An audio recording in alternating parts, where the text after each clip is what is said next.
Great Expectations, Chapter 1. My father's family name being Pirrip, and my Christian name Philip, my infant tongue could make of both names nothing longer or more explicit than Pip. So I called myself Pip, and came to be called Pip. I gave Pirrip as my father's family name on the authority of his tombstone and my sister, Mrs. Joe Gargery, who married the blacksmith. As I never saw my father or my mother, for their days were long before the days of photographs, my first fancies regarding what they were like were unreasonably derived from their tombstones. The shape of the letters on my father's gave me an odd idea that he was a square, stout, dark man with curly black hair. From the character and turn of the inscription, also Georgiana, wife of the above, I drew a childish conclusion that my mother was freckled and sickly. To 5 little stone lozenges, each about 1.5 feet long, which were arranged in a neat row beside their grave, and were sacred to the memory of 5 little brothers of mine, who gave up trying to get a living exceedingly early in that universal struggle, I am indebted for a belief I religiously entertained that they had all been born on their backs, with their hands in their trouser pockets, and had never taken them out of this state of existence. Ours was the marsh country, down by the river. My first, most vivid impression seems to me to have been gained on a memorable raw afternoon towards evening. At such a time I found out for certain that this bleak place, overgrown with nettles, was the churchyard, and that Philip Pirrip, late of this parish, and also Georgiana, wife of the above, were dead and buried, and that Alexander, Bartholomew, Abraham, Tobias, and Roger, infant children of the aforesaid, were also dead and buried, and that the dark flat wilderness beyond the churchyard was the marshes, and that the low leaden line beyond was the river, and that the distant savage lair from which the wind was rushing was the sea, and that the small bundle of shivers, growing afraid of it all and beginning to cry, was Pip.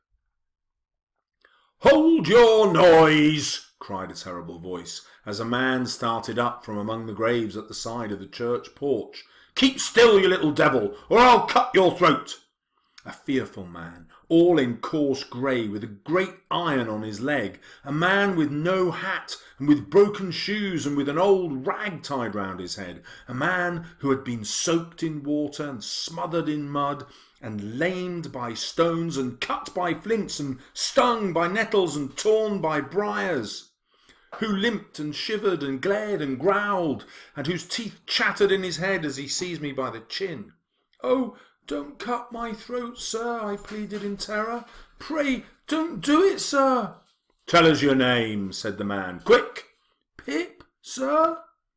"Show us where you live," said the man. "Pint out the place." I pointed to where our village lay a mile or more from the church. The man, after looking at me for a moment, turned me upside down and emptied my pockets. There was nothing in them but a piece of bread. When the church came to itself, for he was so sudden and strong that he made it go head over heels before me, and I saw the steeple under my feet, I was seated on a high tombstone, trembling while he ate the bread ravenously. "You young dog," said the man, licking his lips, "what fat cheeks you have got!" I believe they were fat, though I was at that time undersized for my years.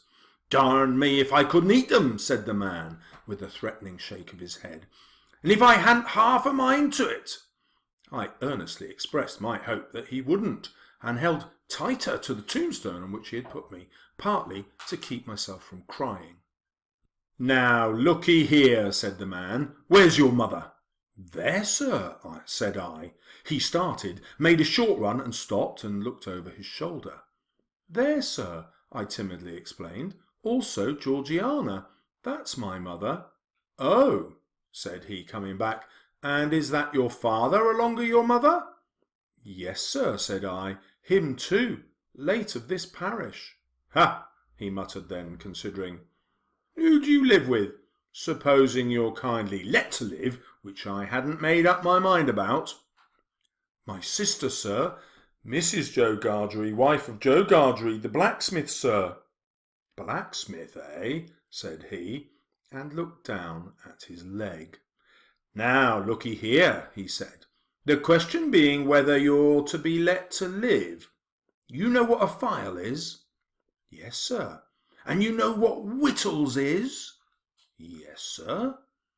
After each question he tilted me over a little more, so as to give me a greater sense of helplessness and danger. You get me a file, he tilted me again, and you get me whittles, he tilted me again. You bring 'em both to me, he tilted me again, or I'll have your heart and liver out, he tilted me again. You bring me tomorrow morning early that file and them whittles at that old battery over yonder. You do it, and you never dare say a word or dare to make a sign concerning your having seen such a person as me. And you shall be let to live. You fail, or you go from your words in any particular, no matter how small it is, and your heart and your liver shall be tore out, roasted and ate. Now, I ain't alone. There's a young man hid with me, in comparison with which young man I am a angel. That young man has a secret way, peculiar to himself, of getting at a boy, and at his heart, and at his liver. A boy may lock his door, may be warm in bed, may think himself comfortable and safe, but that young man will softly creep his way to him and tear him open. I find it very hard to hold that man off of your inside. Now, what do you say? I said that I would get him the file, and I would get him what broken bits of food I could, and I would come to him at the battery early in the morning. Now, he pursued, you remember what you've undertook, and you remember that young man, and you get home. As I saw him go, picking his way among the nettles and among the branches, he looked in my young eyes as if he were eluding the hands of the dead people, stretching up cautiously out of their graves to get a twist upon his ankle and pull him in.